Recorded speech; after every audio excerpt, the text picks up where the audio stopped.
എടി ദേവു, ഒന്നിങ്ങോട്ട് വന്നേടി. നീ ഇന്ന് എപ്പോഴാടി ഓഫീസിൽ നിന്ന് വന്നത്? ഞാനൊരു 6 മണിയൊക്കെ ആയപ്പോൾ എത്തിയേട്ടാ. ഈ 6 മണി വരെ നിനക്ക് എന്തായിരുന്നടി അവിടെ പണി? ഞാൻ അന്വേഷിച്ചപ്പോൾ നീ അവിടെ നിന്ന് 3 മണിക്ക് ഇറങ്ങിയെന്നാണല്ലോ പറഞ്ഞത്. ആര് പറഞ്ഞേട്ടാ? നിന്റെ കൂടെ ജോലി എടുക്കുന്ന സുകന്യനെ ഞാൻ വഴിയിൽ വെച്ച് കണ്ടു. അപ്പം ഞാൻ ചോദിച്ചപ്പോൾ പറഞ്ഞു നീ 3 മണിയായപ്പോഴേ ഇന്ന് ഓഫീസിൽ നിന്ന് ഇറങ്ങി. സത്യം പറയടി, നീ എവിടെ പോയതടി? ഏട്ടാ എന്താ ഏട്ടാ ഇങ്ങനെയൊക്കെ പറയുന്നത്? ഞാൻ എങ്ങും പോയില്ല ഏട്ടാ.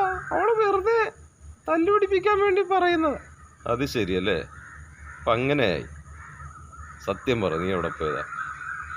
ഏട്ടാ എന്നെ വഴക്ക് പറയൂ ഏട്ടാ. ഇല്ല, പറയും. ഏട്ടാ ഞാനേ എൻ്റെ കൂടെ ജോലി ചെയ്യുന്ന ദേവദാസില്ലേ, ദേവദാസിന്റെ ഭാര്യ ഹോസ്പിറ്റലിൽ കിടക്കുന്ന സുഖമില്ല. ഒന്ന് കാണാൻ വേണ്ടി അവിടെ വരാൻ പോയതാണ് ഏട്ടാ. അപ്പം നിനക്ക് ഈ കാര്യം ഒന്ന് പറഞ്ഞുകൂടെ? എന്തിനാ ഇങ്ങനെ നുണ പറയുന്ന ദേവു? ഈ ചെറിയ ചെറിയ കാര്യങ്ങൾക്കൊക്കെ നീ ഇങ്ങനെ എന്തിനാ കള്ളം പറയുന്നത്?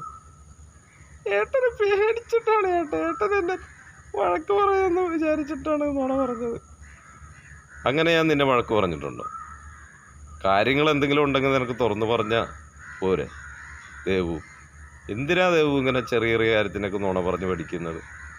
ഇനി അങ്ങനെ ആവർത്തിക്കില്ല ഏട്ടാ. എന്നെ വഴക്ക് പറയില്ല ഏട്ടാ. എനിക്ക് സങ്കടമാകും ഏട്ടാ. ഏട്ടൻ്റെ പൊന്നല്ലേ, ഏട്ടൻ്റെ ചക്കരയല്ലേ? അതെ, ഏട്ടൻ്റെ പൊന്നാണ്, ഏട്ടൻ്റെ ചക്കരയാണ്. ഏട്ടൻ തന്നെയാണ് നിന്നെ ഇങ്ങനെ ചീത്താക്കിയത്, ലാളിച്ചും കൊഞ്ചിച്ചും. ഒന്ന് പോയേട്ടാ. ചക്കര അമ്മ എൻ്റെ പൊന്നല്ലേ.